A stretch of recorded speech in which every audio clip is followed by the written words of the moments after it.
ignore the picture in the corner for just a second. Welcome to another episode of Beyond the Black Rims. I'm Mars Girl. I'm Josh Knight First. This is Season 6, Episode 7. Or Episode 125 if you're counting. We'll totally get back to that picture in a little bit. In a second, yeah. Hi. Hi. Hi. Good to see everybody again. Thank you as always to the Patreon contributors over at patreon.com/MarsGirl. You guys make this and all kinds of other shows happen. Excited because I'm about to finish this DDR-related video, but then... You were going to be done a day ago. And then Konami decided, you know what we're going to do?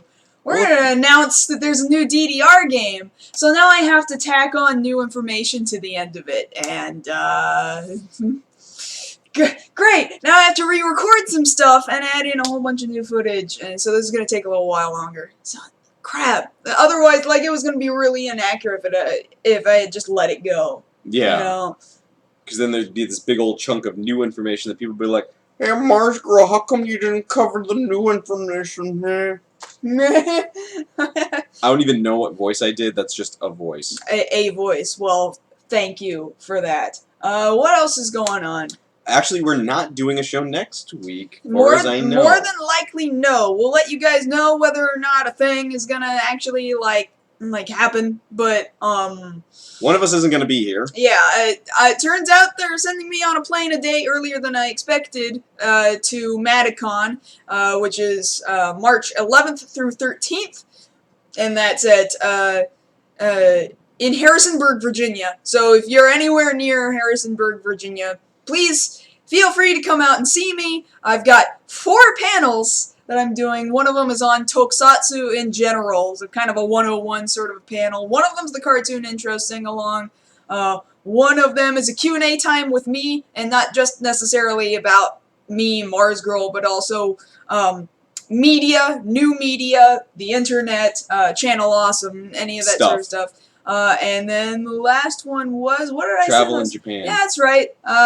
Generic, if you have questions about Japan travel, you know, I've done it 4 times at this point, so if you have any questions, or shoot, if you are not going to be there and would still like for me to answer questions, there's a chance I'm going to be filming that panel, so, send questions my way, and I'll address them, you know, either tonight, perhaps, a little bit during Q&A, yeah. Or, I'll go ahead and also address that during the Japan travel panel at Madicon. I'd love to do that, so. Yes. Yeah. That's the thing. Alright, yeah, that's the thing. And you don't have anything going on?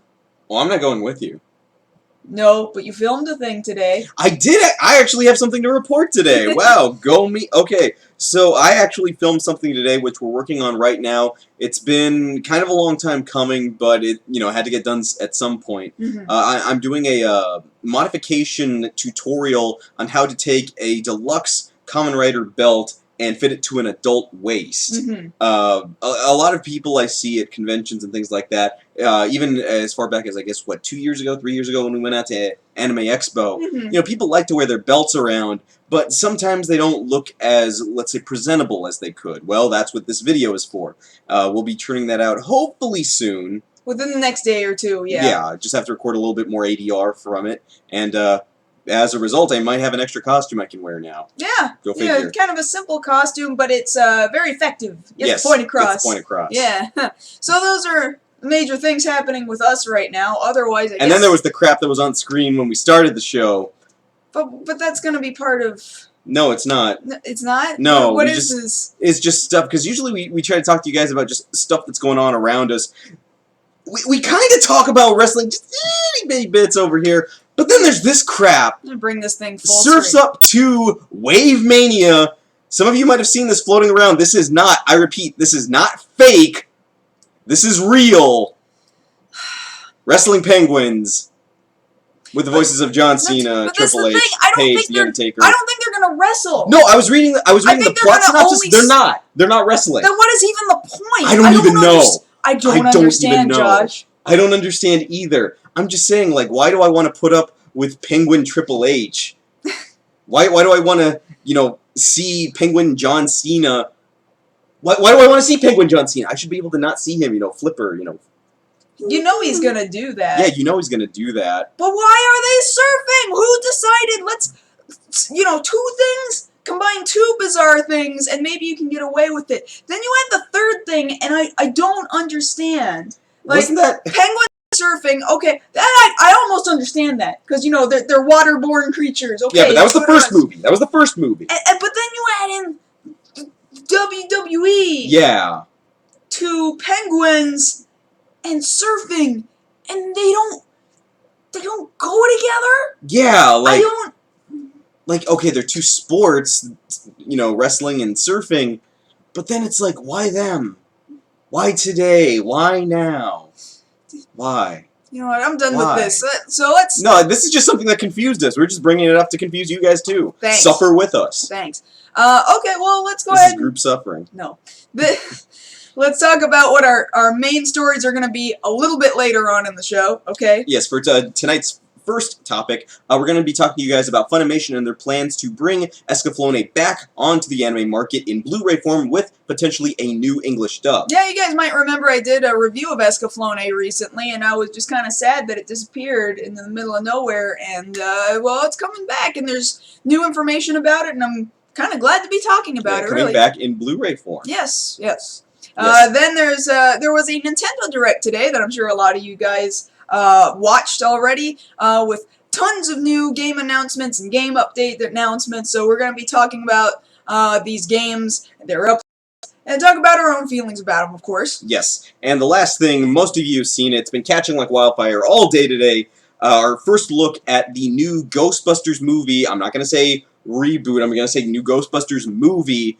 Just hit early this morning. Everybody's got their 2 cents on it, so we're going to add our 2 cents to the pot, see what we think about it. That's a lot of money from a lot of people, actually. Well, yeah, it's kind of like that Superman 3 thing. If it's a lot of little money compiled together, it's a lot.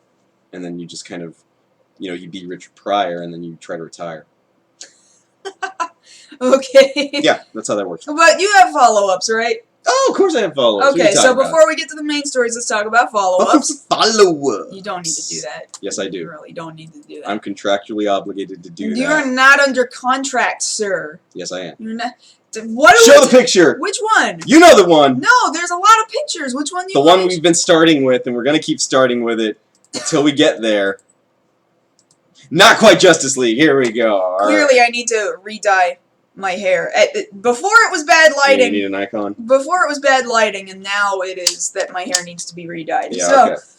So, let's start please. with not quite Justice League news. We got a lot to cover with this. So, first and foremost thing out of the not quite Justice League camp having to do with Batman v Superman Dawn of Justice is that, of course, as of Monday, tickets went on sale very early in the morning. They are tracking a $140 million opening right now with all the pre-sale tickets. Which isn't bad. That's not bad at all. No, like, I didn't expect the movie to do poorly. No, because it is these home-known names, regardless of how well they're treated, people are going to go watch it. Now, the interesting things coming out about it, I'll start with the things that are the tie-ins to the actual Justice League movies. First and foremost being the involvement of Green Lantern. One, they haven't confirmed which Green Lantern. They've said they pretty much don't know which Green Lantern they're going to use. They just have the options on the table. But they're saying there are so many options on the table that they may, in fact, not stick him in until the second part of the Justice League movie, or maybe not at all.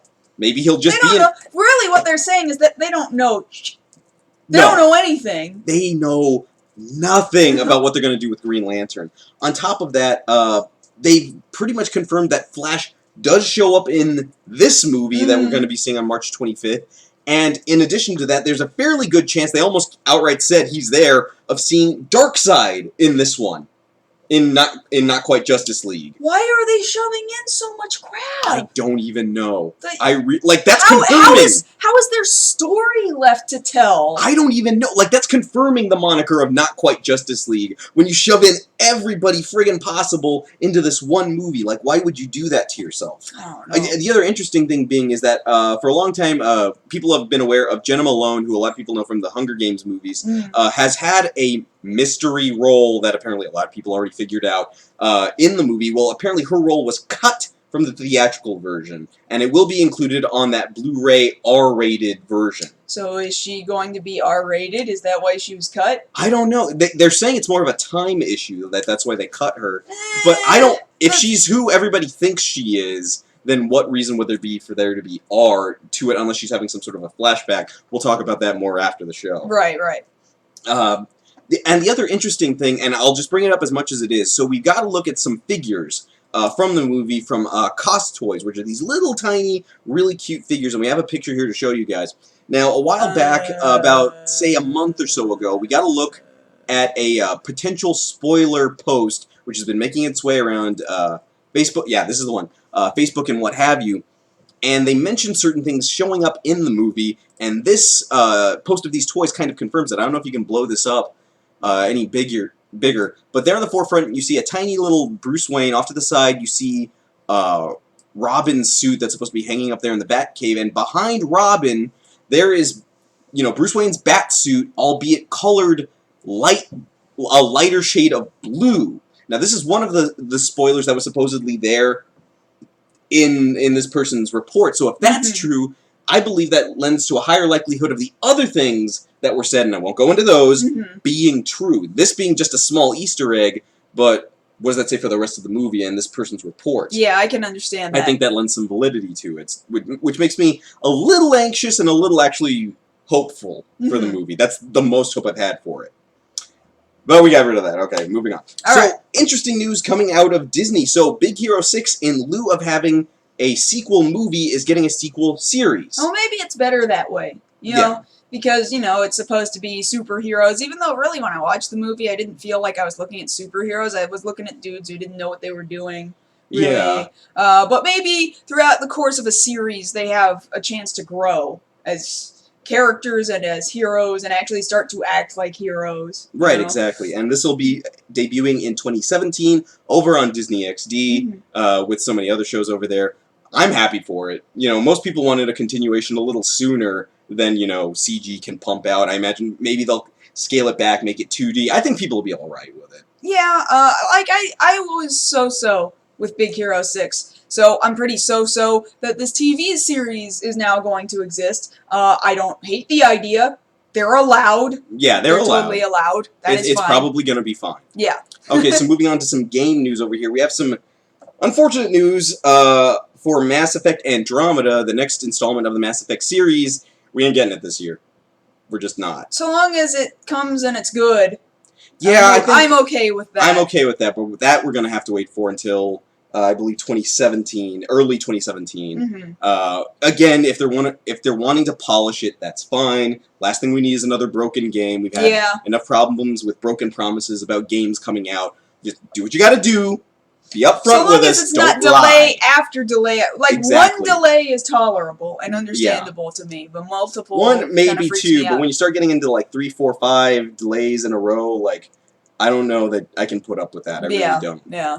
Okay, in some TV news having to do with Star Trek. So, a lot of people are aware that CBS is developing this new Star Trek TV series. Which is not going to be on TV, but it's going to be on demand or something on the internet or something? As far as we know from the last time we reported on it.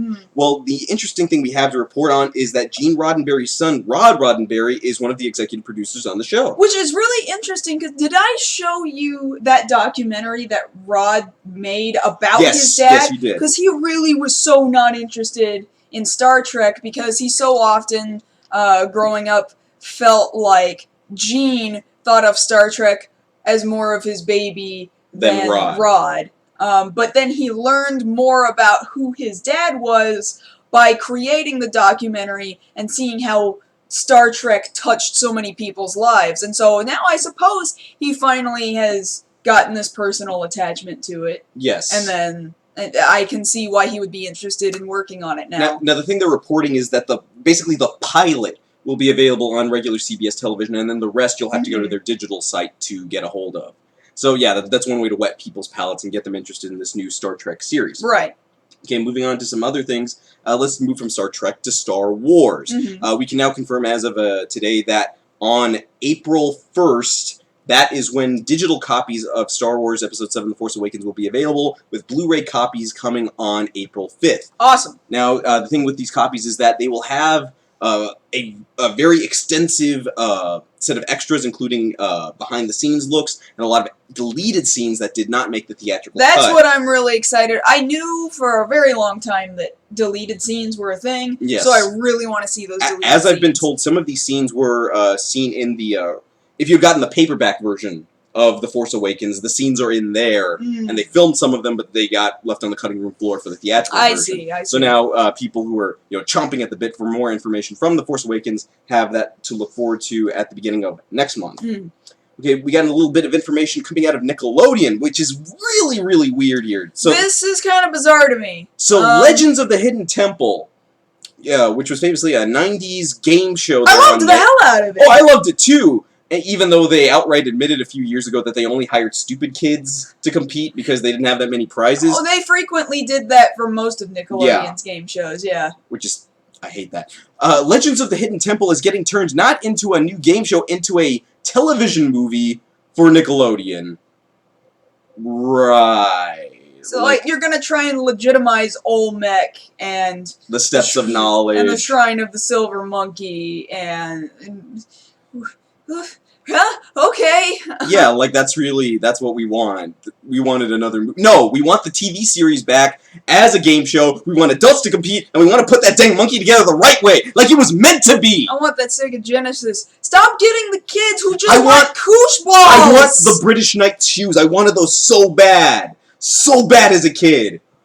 Man. Why did they get the kids who only wanted the koosh balls? I don't know. And the other thing that I was going to mention that can't be overlooked is that Hey Arnold is going to get a continuation, not with 1, but 2 follow-up movies. So bizarre. Yes. Very happy news. Yeah, I mean, that one makes more sense than TV movie Legends of the Hidden Temple.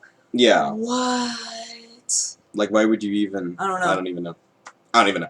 Okay, moving on to some important news out of Ghost in the Shell's casting. So, Daisuke Aramaki, who is the head of Section 9, has been cast in the role of Takeshi Kitano, who a lot of people know as... that phrasing backwards. Takeshi has been... Takeshi has been cast in the role of Aramaki. Aramaki, excuse me. Yes, now, Takeshi Kitano, or as a lot of people know him, Beat Takeshi, he's no stranger to movies over here. We've seen him in Battle Royale, its subsequent sequel, but you know him famously from the adaptation of Takeshi's Castle over here. Well, it's not like I don't know him from what you just said, Battle Royale.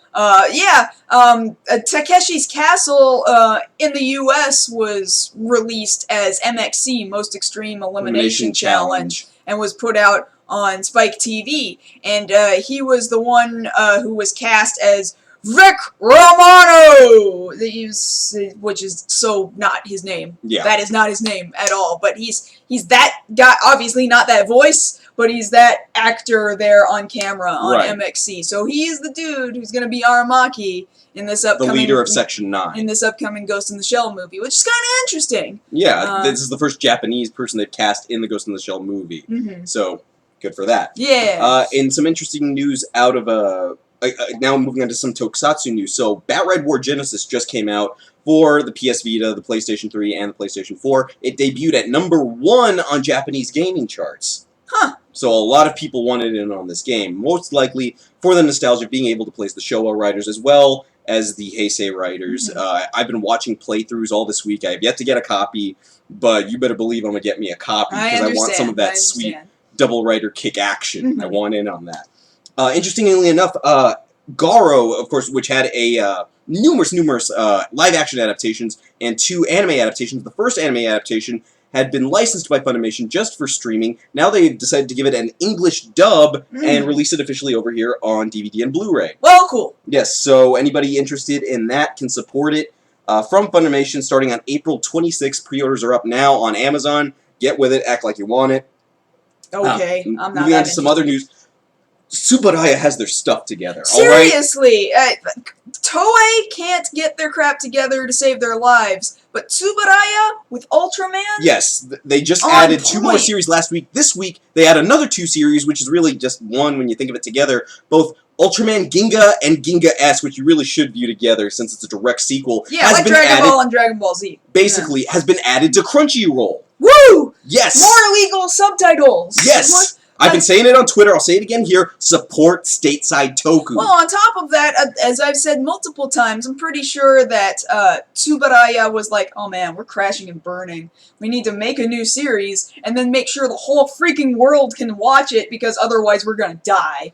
And that is the smartest move they could have made. And I feel like Toei probably isn't doing that because they're not so close to death. No, but they've still got their foothold there firmly in Japan, but they're not diversifying. No, but because, let's face it, Japan, for the most part, in most business aspects, thinks about Japan numero uno and not outsourcing. They really don't think about the rest of the world, aside from themselves. So yes, as far as media is concerned. So yes, they do that. But here we have Ultraman Ginga and Ginga S now available on Crunchyroll. Definitely get on that. It's an anniversary series. You'll enjoy it. And the last piece of information we've got for you tonight is actually out of the Power Rangers camp. We have here our first on-set look at the 5 actors playing the Power Rangers. Our first on-a-rock look at Power Rangers. And they look like teenagers. Like, I don't know about teenagers. They look maybe more like American Eagle models. Yeah, I can get that. Like, nothing about them screams superheroes. No, I really don't think it does. Well, because you're looking at them and they just look like teenagers. Like, this, if I didn't know any better, this could be... what they're could this early be for? 20-somethings, I'm sorry. Let's not... What do the kids watch nowadays? I don't even know. Vampire Diaries. I don't know. It could be people from that. I don't know. Like, without morphers, without... like...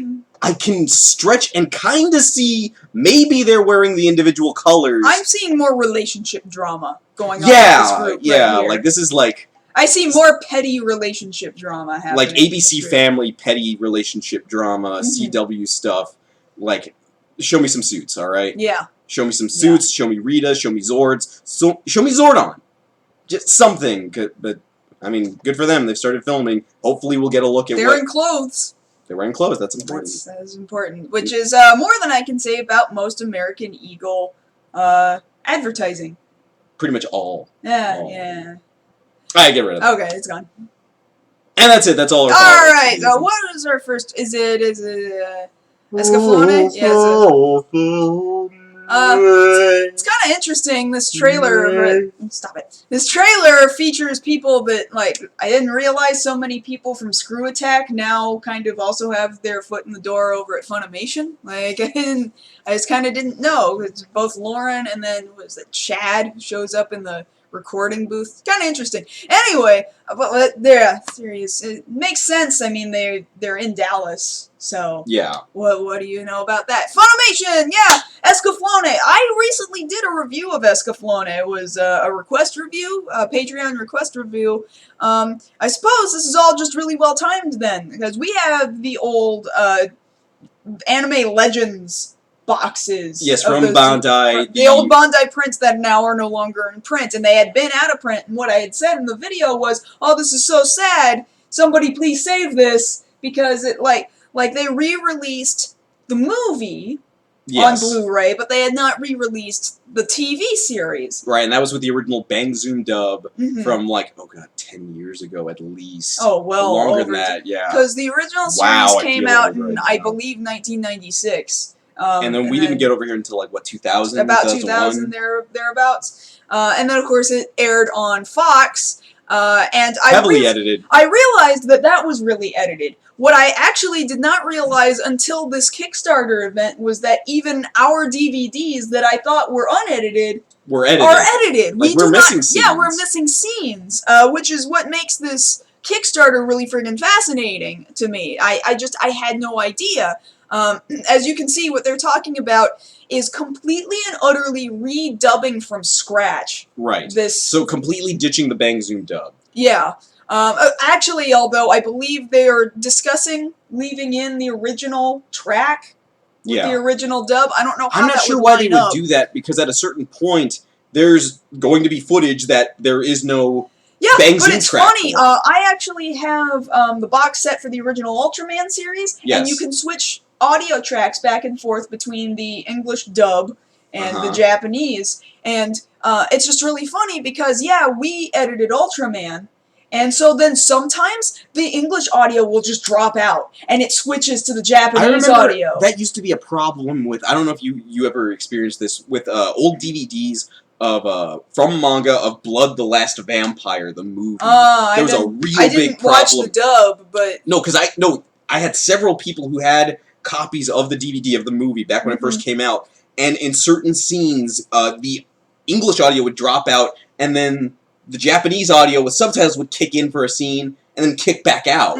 Like they forgot to dub that or something. I'm not sure what the case was with that. But yeah, they're including the original dub, and it's down here at if you pledge $175 or more, which apparently 256 people at this point have, then you will get the old dub. Well, let's get back to that. This is actually a Kickstarter that they've got going here. That they say is just to gauge interest in the property, and as far as their goal, it was just $150,000, which they've passed. They're at $176, almost $177,000 right now, and they still have the majority of a month to go. Right. So it's really fascinating to see that really Escaflowne had that big of an influence, huh? Exactly. That is fascinating to me. Like, think about that. Over 1,000 people were like, yeah, they want more Escaflowne. Yeah, that's interesting.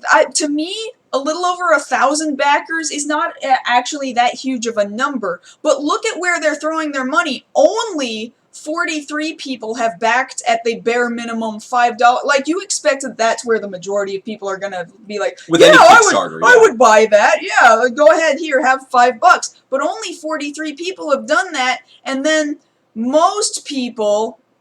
at the 175 have pitched level. In at the 170. I bet it's because they want to hear their old original fan favorite dub from back in the day. And then just a little less than that at the $200 level, where you get music from Yoko Kanno and Hajime Mizoguchi.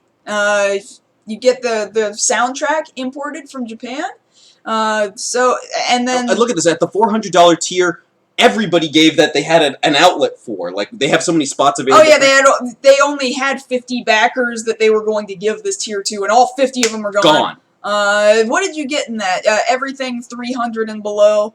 You get a poster. You get all that music and junk. The poster signed by the director, the original creator, and character designer.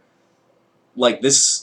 People really put their money... And then there's the one person, the first day. It was gone the first day. I was like, how can I very quickly get $5,000 to do this? You get to be a voice in the new dub. Oh, man. I don't know who this person is. I imagine that one... Like, we don't know who it is. I imagine we'll find out once this comes out. One person was like, alright, I've got $5,000 and I really want to become a voice actor. Who do I start with? And then this Kickstarter comes up and they're just like, my time has come. And then there's boom, they're in there, and now they're going to be a voice. Which that's amazing that you can just pay your way into the business. Isn't that how the business works, though? Yeah, sometimes. Sometimes that's how it works. I just think that it's really amazing because I did not expect Escaflowne to. I suppose, because again, I'll repeat what I said a second ago, that I don't feel like this 1,153 people, it's a large number, but they threw in so much money, which means so quickly. Which means that, you know, Escaflowne fans are just that super passionate. They're hungry about for more. The series. And of course Japan is, they're not going to have a problem with it. They keep getting re-releases and stuff, and they got some, I believe they got themselves a perfect Blu-ray release within the last couple of years. I believe so. And so, and I was just so disappointed because, like, the movie was out here, again, it's on Blu-ray, and I'm just like, well, the movie is But they didn't redub that, though. No. The movie's very pretty, and it's pretty well animated, well, I don't... The anime's done by Sunrise, and the movie was done by Bones. You know, difference in art there. That's why it looks prettier. The movie was done by Bones? I thought it was also Sunrise, but okay. I'm pretty sure it was Bones. But I prefer the TV series to the movie, personally. And again, I'll repeat that I'm kind of shocked that I didn't realize we were missing pieces of footage, because really, I watched the series, you know, twice through, and it's not exactly not violent, so I'm not sure what they're leaving out. Well, because the thing about it is, you don't know what's missing when you have no idea to look for it. it felt fully complete. I mean, other than I felt like it was a little bit rushed, like the whole way through. I'll compare it to the but- Not Quite Justice League we just talked about. I personally had no investment in wanting to see the R cut of the movie Mhm. up until the point where they just announced that we're not going to see Jenna Malone's part. And based off what I pretty much know is going to be in there, I think that's something that definitely would have made the movie better, Mhm. having seen it. And now that I know it's there, I have to go look for it. Otherwise, if they had never said anything about it, then I wouldn't have thought about it. Yeah. In that sense, it creates a demand for the product. I mean, that just makes sense. I don't understand though. What isn't there? It's already bloody and gory in a lot of places. Maybe there's rape. I don't know. Maybe that's what it is. Jeez! I Like, can't this think ain't the movie! Come I on! can't think of what else needed to not be there on the DVD releases that were not aired on Fox. I have no idea. We are not condoning anything that we think is on there. I never said I condoned it. I don't condone violence. Alright, alright. I don't know why you thought, like, up until Hey, this I'm point covering I both condoned- our butts here, alright? Whatever. I'm saying I can't think of what else. Okay, alright. Alright. You know what they included? Alfred's porn dungeon underneath Wayne Manor. That's what they included. You're bringing that back. Yeah, I'm right? bringing that back from last week. I really wish you would not. Me too. But I did it. It's too late. Anyway, I'm fascinated with this. I'm going to leave links a little bit later to where this Kickstarter project is. Though, Yeah, if you can give, but you don't really have to. Although, if you search for it on Kickstarter, Escaflowne, you're going to find it. Yeah. Just, if you haven't seen it, fascinating series. Girl goes to another world called Gaia, and they don't know how to send her back, and she doesn't know how to get back, yet somehow she ends up going back and forth a couple of times, and nobody knows or understands how or why. And the fantasy. And that's not really a problem. And then there's stuff about Atlantis, and stuff about old scientists from planet Earth who've been living there for hundreds of years. Like who? I'm not going to say who. I'm not going to say who. Is it that guy? It's in the review. Is it that guy? I don't know which one that is. Does it say it? Yeah, it's that guy. It's that guy. It's that okay. guy. Don't stop it. All right. Don't give it away. All right, I won't give it away. Don't give it away. Some people who've never seen it before are gonna get the chance to see it for the first time. Okay. It's been out for 20 years. Don't give it all away. I'm not really worried about spoilers for something that's that old. Yeah, but if they're just re-releasing the DVDs Fine. or the Blu-ray, All excuse right. me. All right. Thank you. All right. I'm done with this. You're welcome. What? What? What do we Second have story. Next? What All is right. next? Nintendo Direct. Nintendo Direct. There's the picture right there. It's Get your head out of the way. Nintendo. There Oh, you go. Nintendo Direct. Nintendo Direct. So this just happened this evening, and man, Nintendo just threw out a whole bunch of games and a whole bunch of stuff available like this month, a lot of them, and then This some of them- month or now or very soon from now. Like, some of wow. some of which I don't have a huge opinion on or anything, because we actually still do not have a Wii U, even though I would really love to have a Wii U. Still do not have one, but everybody's excited about the next Splatoon update, and of course, as usual, they're free updates. Right. Very, very free updates with new weapon combinations. Better matchmaking. Oh, well, the one with new weapon combinations doesn't have a release date yet, but it's coming. Yes. It is coming. Man, I really wish we had a Wii U, and I wish we had Splatoon. Because I know. Splatoon is so fun, Right. and we've gone over to friends' houses and played Splatoon, and it really is clean, wholesome, shoot your friends in the face kind of fun. Yeah. Yeah, very fun, and I would love to play these updates. Similarly with Super Mario Maker. Super Mario Maker is getting an update on March 9th with new items to mess around with. A super expert mode. Includes a key and locked door. Yeah, super expert mode in the 100 Mario Challenge. And man, Nintendo is boasting that more than 6.2 million courses have been made and uploaded. That's a small city. Yeah, That's right? a small Like you city. will. I can't imagine ever getting through all of these levels in one's lifetime. Who has the time? Somebody probably plays new levels all day, every day, and tests them out and then shares them Some with people are about that life. I wish I could have time to be about that life. Mm-hmm. If only. There's a new RPG coming out from the same dudes who have brought you Persona and the Shin Megami Tensei series. It's called Tokyo Mirage Sessions. I don't know if that's pronounced #FE. Well, no, I imagine it has to do with Fire Emblem. Yeah, it's a new Fire Emblem game again, and I don't know whether or not you pronounce it FE or you pronounce it Fire Emblem. That's what I'm wondering. And they've been talking about this game as being part of the recent Fire Emblem releases for quite some time now, but we finally do have a release date for the Wii U on June 24th. That is also a thing. Yes. I'm not too familiar with what this thing is. Lost Reavers. It's an online multiplayer zombie fighting, puzzle-solving adventure game. From Bandai Namco. So I'm just already like... Bandai Namco, sometimes... Most of the they're time... hit and miss. Yeah. At least my experience with Bandai Namco. I feel like Bandai Namco did a better job when it was... When Bandai was just Ban Presto, you remember when they would release games under the Ban Presto umbrella, yeah. and then Namco was just Namco? Right. And then combining the two, it was just like Namco went, hey Bandai, make our games, and we're just going to kind of sit back. And yeah, you make the games and then just put my name on it. Yeah. Just put my name on it. Alright, call me when it's done. And then Bandai kind of does the best that they can, but they only get so far. I feel that way frequently with their games. So I'm really interested in that. There is apparently an open beta that you can join starting April 14th, which is not a very long time for there to be an open beta because apparently the game lands on April 28th.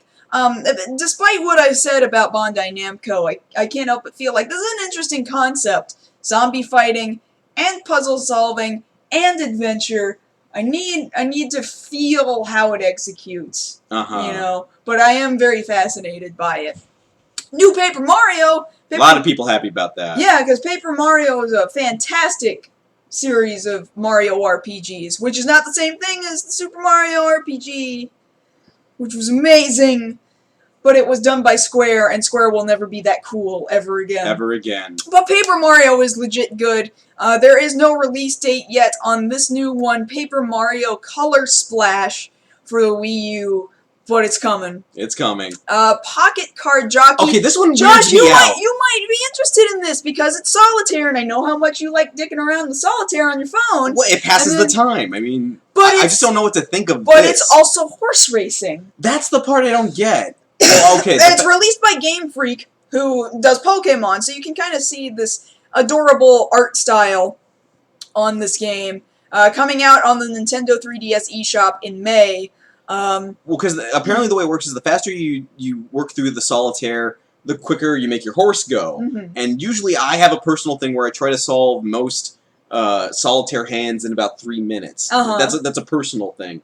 If I can't do it in 3 minutes, I'm messing up. And sometimes I've gotten pretty good, down to like 2:15, 2:10's probably been my best time. But I don't know how that's going to play out here, you know, when I might have like money on the line, you know, betting on the ponies. Betting on ponies. And then another pony might be doing solitaire faster than you. Yeah, exactly. Like, I don't even get, like, are they going to show the jockeys just riding, or are the jockeys going to be literally like... I don't think that's how it... No, I don't think that's how it works. No? Okay. No. This one kind of looked like, well, it's a game. Azure Striker Gunvolt 2. I admittedly have never played the first Azure Striker Gunvolt. Okay. So I wish I could comment about this. I don't want to sound like I know things when I don't know anything. That's fine. So that's coming out June 1st, again on the 3DS eShop. So, yeah, that's a thing. I'm excited! Hyrule Warriors Legends! Yes! Because I didn't get to play Hyrule Warriors because it was on Wii U, but Hyrule Warriors Legends coming out on 3DS, which is a system I do have. It's soon, March 25th. Same day as Not Quite Justice League. Same day as Not Quite Justice League. Complete with 4 DLC packs. So does that mean it's coming? The DLC is already like packaged into it, or are they free? I imagine it comes with it. I need more details. I might have just missed that information. Entirely possible. Yeah, there's DLC of Medi. I actually don't know how to pronounce it. From Wind Waker. I didn't play Wind Waker. I'm being honest about that because I didn't own a GameCube for a really long time.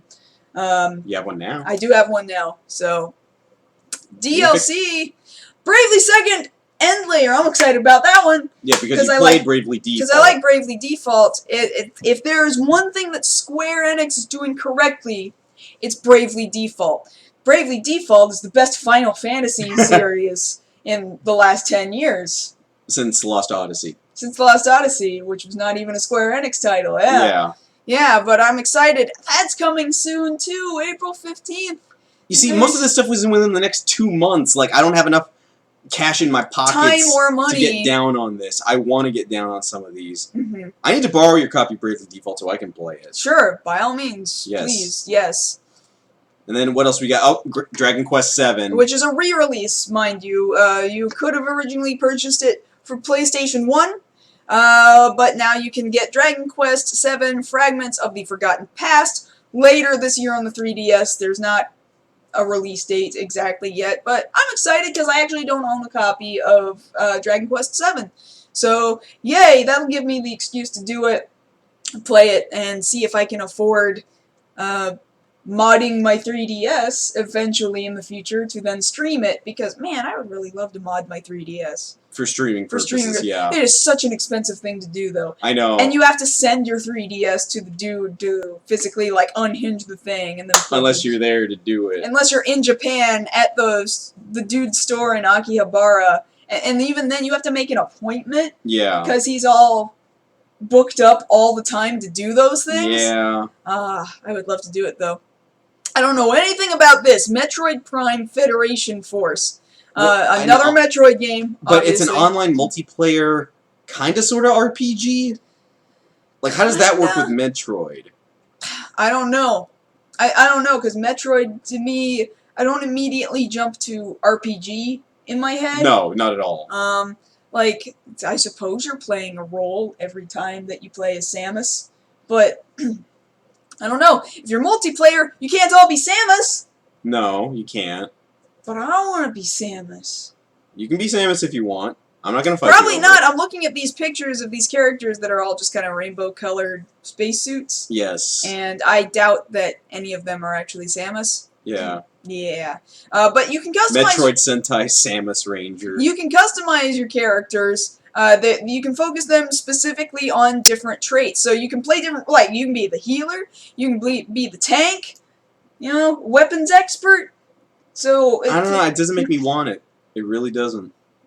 I would try it. But But, Metroid Prime was not necessarily the greatest of the Metroid games. No. By a lot of people's accounts, it was not the great. So I wonder how it is they're going to go from Metroid Prime into this Metroid Prime Federation Force when I just can't help but feel like people gave the original Prime a lot of flack. You know? That'll be interesting to see how that plays out. Coming out in late spring. Not an exact release date, but before summer. So, there you go. And I'm excited about this one. Rhythm Heaven Mega Mix. I really like Rhythm Heaven. Rhythm Tengoku is what it's called in Japan. You know, did you ever play? I don't know that MagFest ever had any Rhythm Heaven machines in the past. Did you ever see any? No, not any that I saw. The closest I got was Taiko no Tatsujin. Because I know that Americans are very familiar with Rhythm Heaven as a DS title, but it has an arcade machine, several arcade machines. You know, there's only a couple of buttons, and it is just tap, tap, tap a lot of the time. So Mega Mix is exciting. Later this year, again, no release date. There are other virtual console releases that I'm a little less aware of that were spoken about in the Nintendo Direct. Oh, I don't know, like, you know, certain SNES titles coming to the virtual console, like, oh, I don't know, Earthbound! Yeah. That's big. It's relatively big. I mean, we've had Earthbound for a while. What's exciting to me is that they've finally gotten around to Mother and Mother 3 very quietly in the recent past. So I suppose it just makes sense to then round it out and re-release Earthbound. Yeah, that makes perfect sense. Yeah. You want us to be able to bank on that. Mm-hmm. And, you know, this is the best way to do it. Really, the thing I take away from this whole Nintendo Direct is they've got so much stuff coming out for the 3DS. They're keeping that alive and well. Mm-hmm. Because, you know, there's so many old games that you may not have gotten a chance to play, new games that you want the chance to play, and then they're updating consistently with stuff that'll keep you playing what you've already got. Mm-hmm. That is smart. That is hella smart. Yes. So I agree. It makes me glad I never did decide to trade in my 2DS during a lull, and there's nothing here really for me. You know, with some of this other stuff coming out, I'll be like, yeah, I will totally play Hyrule Warriors. I will get on that and enjoy it. Yes, because absolutely. I like most Muso style things. So that's largely. I know we missed some things here and there. Man, we could have gone on and on about. Yeah, but we really got to get to this last one. Yeah, we could have gone on and on about this Nintendo Direct. We can certainly speak more about it in the post-show. But let's go ahead and round out tonight's show. We got one more thing right here, and it's Ghostbusters. Yes. So, of course, earlier today, they had been telling us for the last couple of days that this was coming. The first look at this new Ghostbusters movie. Again, can't quite say whether or not we're calling this a reboot or not, but people aren't sure what to think of it based off the wording at the very beginning of the trailer. And we'll start there with them saying, 30 years ago, 4 scientists saved New York, and now a new team will basically do the same thing. So that immediately has people thinking, well, is this a sequel or a reboot? Yeah, because it's obvious they're going for this is an origin story. Yes. And they're just now developing some things. Right. And so it makes me wonder if it's a reboot. I mean, the way the movie itself looks to be set up, it feels like reboot. But the way that opening text speaks, it sounds like somebody forgot how to be Ghostbusters over the course of 30 years, and they're having to start all over. Yeah, so I'm leaning towards reboot. That on top of the fact that they've pretty much already confirmed that Dan Aykroyd, Bill Murray, and Ernie Hudson are in the movie, but not as, Winston Zeddemore, Peter Venkman, and Ray Stantz. Do you think there's any possibility that they're just lying? There could be a possibility that they're lying. I'm not saying that they are or aren't. I just don't think they've given us enough to go off. But it's interesting to see how they're going to be implementing this new story. Because admittedly, yeah, it's been 30 years since the original. We've got a different world to work out. More than 30 years since the original. Well, yeah, more than, what was it, 1984? The first one? Yes, it was 1984, and it was 30 years ago since the second movie. Right. So I suppose that opening text is not inaccurate. No. 30 years ago, these 4 scientists saved New York. Yeah, so that's fine. It happened that makes twice, sense. and so, why not? Yeah, but we're looking at this, and we're trying to figure out, what exactly is, I guess in my opinion, the thing that has people so up in a bunch over this. Because a lot of people, I think, were jumping to conclusions about what this movie was going to be way back before this ever came out. When we were seeing, set photos or the few little things that were being released. And now we have this to actually, look at and judge. And really, I don't hate what I see here. I don't hate it, but I don't feel anything. I kind of felt nothing. I can't explain why exactly that is. The only thing I was really like, I'm kind of into this, was actually this new version of the Ghostbusters theme, which sounds like the old version, but it sounds modern. And I'm okay with that. I really am. I think the Ecto-1 looks good. I think their It's still a hearse. I think their jumpsuits look good. I think also, interestingly enough, I want to bring this up because I'm kind of getting into this topic. I had this website. Here we go. ParanormalStudiesLab.com. That's a web address that you could find kind of Easter egg hidden into the trailer. Right. So you go to ParanormalStudiesLab.com and you can see the schematics for how the proton pack works. For the ghost trap. For the ghost trap. And then there was some new something else. Oh yeah, and of course you can see the newly updated PKE meter, slightly updated. And they've got a video here. You see this resident particle physicist James Maxwell is a real scientist that this movie's team brought on to kind of bring a little bit of reality into this sci-fi fantasy fiction sort of world. Right, because Paul Feig basically asked him, and he says this much in the video here, how much of this stuff can we base in real, actual, science or physics without making too many large jumps in logic or in fantasy to make it work? And they said, well, this, that, and the other, and that's how they rationalize why their proton packs work the way they do and look the way they do. Yeah, so now science... Like, it's functional. Yeah, they've taken the proton pack and then they've upped the science to make it that much closer to realistic. It's not fully realistic, of course. We're not. But it's based in something. So that to me was kind of fascinating, and that I don't hate. So now to get down to brass tacks about what makes Ghostbusters Ghostbusters, you know, is it ghosts? Is it accurate costumes and props? And I think really it comes down to these characters, how they interact with each other, right, and what kind of comedy and humor they bring to the table. Well, when you think about it, one, you've got, comparing the two, you know, the original '84 film and this. If you're making basic comparisons, you want actors who are known for their comedy. You've got SNL alumni on one end, you've got SNL alumni on the other end. No problem there. I suppose that is fair, yes. You want to see it coming out of Columbia. Same on both. You want to look at a fair mix of science-y stuff and horror with comedy. I see that. There's not a lot of jokes in this trailer. You know, there's a few, you know, obvious ones with the barfing of slime onto... I saw some people getting really upset at the barfing of slime. I think I'm only bothered by that insofar as... We were talking about this earlier today. Yeah. You know, not Egon, but Peter Venkman got slimed in the first film, by Slimer, of course. And you don't exactly see how that happened. There's this comedic effect where he walks into frame and he's been slimed, and he says... Well, no, he doesn't walk into frame. They find him on the ground slime. Yeah, you're right. And there's the zoom into him. Ah! And then, you know, Ray finds him. What happened? He slimed me. That's great! And, you know, they go from there. Rather than seeing this... I do see this slight hinting at there being a different kind of physical humor in this movie. Now we're seeing, vomiting is hilarious. That is... I'm seeing slime, and to me this ectoplasmic slime makes sense. That is a thing that exists in the Ghostbusters universe, but do we need to actually physically see the action? I don't think that's such a big complaint. Like, I'm not really complaining. I'm just kind of questioning. Well, no, I'm saying for everybody who is complaining about that, that's kind of a stretch, I think. Like, out of the whole thing, you thought you weren't going to see something? Yeah.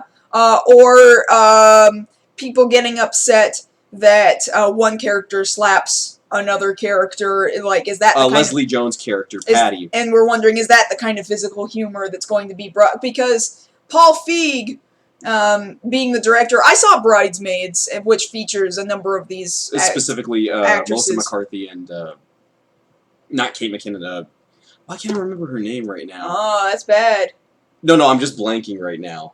Somebody's gonna correct you, and you're gonna be embarrassed. Yeah, I'm gonna be embarrassed, but I'll get over it. Point being, but I saw Bridesmaids, and I was just kind of like, this is not funny.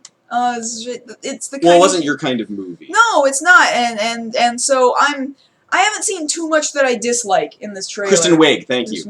And I'm gonna just be real upset if it's kind of snuck in there, all this other physical humor that I'm just like, that doesn't make them funny to me. Because I don't feel like Ghostbusters was largely physical humor.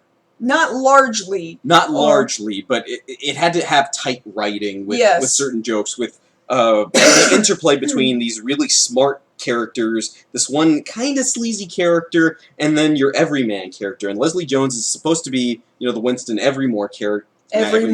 Everyman character. But at the same time, she's bringing her own flavor to it, and notably, that's the kind of jokes she tells on SNL. That's largely my problem, is that it feels like it's her doing the same character she always does on SNL. To be fair, to the counter of that, you know, 3 out of 4 of them having been, you know, SNL alumni, 2 of them currently on the show still.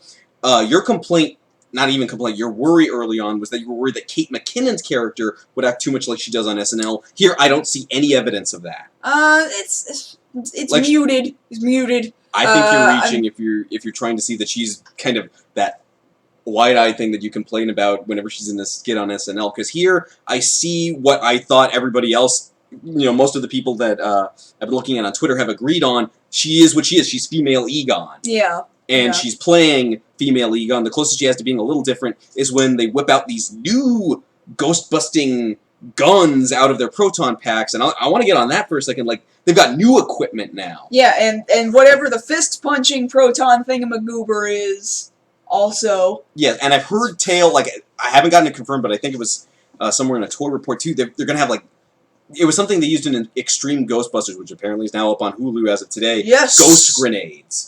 Mm. Which are kind of cool, and they were theoretical in one episode of that, but, you know, watch that episode, you'll understand why that didn't work out so well. But I'm interested to see how they're going to be using this new tech, that they're thinking outside the box. Because in 2 movies with the original team, they only had one extra piece of, well, 2 if you count, you know, an extended scene. They had that little laser grid thing to try and trap ghosts, and then they had the pink slime gun. Yes. But that wasn't much to add over 2 movies. Here, in the first one, you've got your proton packs, you're going to have your traps, and then you see that kind of bear trap-looking thing that she came up with, these new guns, and then whatever the fist punch thing, like, you could punch a ghost.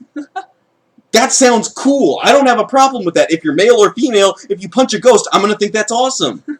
Yeah, I'm interested in it. I'm interested in seeing how they explain how that functions. I was kind of weirded out by her licking the guns. That made me uncomfortable. Well, they're her babies. She's probably the one who created Who licks their babies, Josh?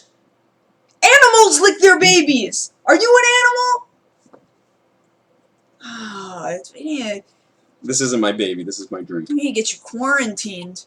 Maybe. Now, the one other thing I want to touch on before we run out of time is the plot of this movie, which they bring up a little bit of, is that apparently somebody has found a way to harness and increase the amount of ghost activity in New York.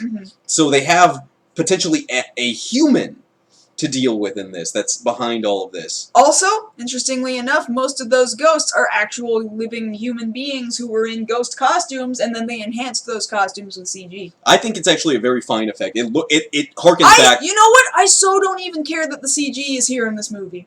I really don't. I don't. So, I don't have a problem with it. So, okay, so they switched from sometimes kind of stop-motion-y, puppety, but they always had this ethereal glow about them anyway. And they kept that and updated that it. Screamed of post-production anyway. Yeah. So it's just a different kind of post-production, so I kind of don't even care. Yeah. You know? It looks okay. I typically hate CG. But I think it's tasteful here. Yeah, here I'm not bothered by it. So I'm pretty in the middle. Like, I will go watch this movie, and I'm not raging at it right now. Oh, I'm not raging at it either. There are some elements that I am very like, tell me more. But really, what I want is to hear more of this updated version of the Ghostbusters theme. Which hopefully they'll make available, because people, I've seen a lot of people being like, hey, new version of the Ghostbusters theme right now. Come on, download. Columbia, get with me. I want this. And then, you know, we've got one minor shot of Chris Hemsworth there as, you know, Hemsworth. Stop adding that extra L in. I said Hemsworth. No, would somebody please back me up? Every time you say Hemsworth, you say Helmsworth. We're running out of time here. He is possessed, and as well, Melissa McCarthy's character are possessed, which isn't new. You know, we had that in the first movie, or actually both movies. Somebody gets possessed by a ghost.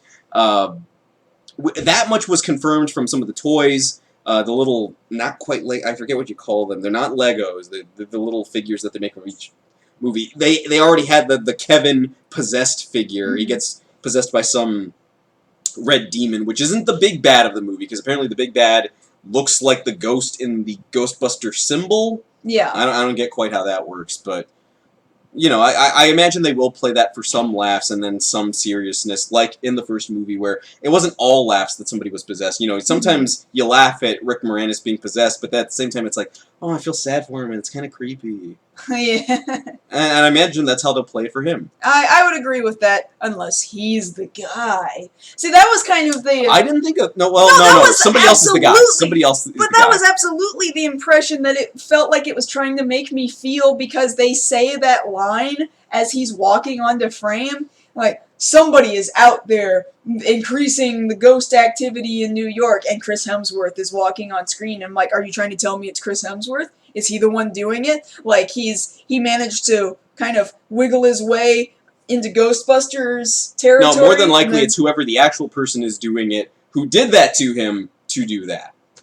I understand. So you're like half right. I understand. We really need to wrap this up. All right, let's wrap it up. Okay, so we have been going for an hour, but for you guys who are here right now, thank you so much for hanging out with us. We can keep talking to you guys, though. Just because we're wrapping up the show doesn't mean we need to stop talking to you. We're about to go into our Q&A time, but if you're not here with us live and you're watching this sometime later, please come and visit with us. We're here Thursday nights at 9 p.m. Central at youtube.com/marsgirl/live.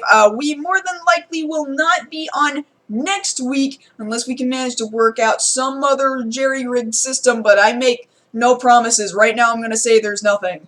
I give you nothing. But definitely come see us. You get to talk to a whole bunch of cool people, and we're going to go talk to them right now.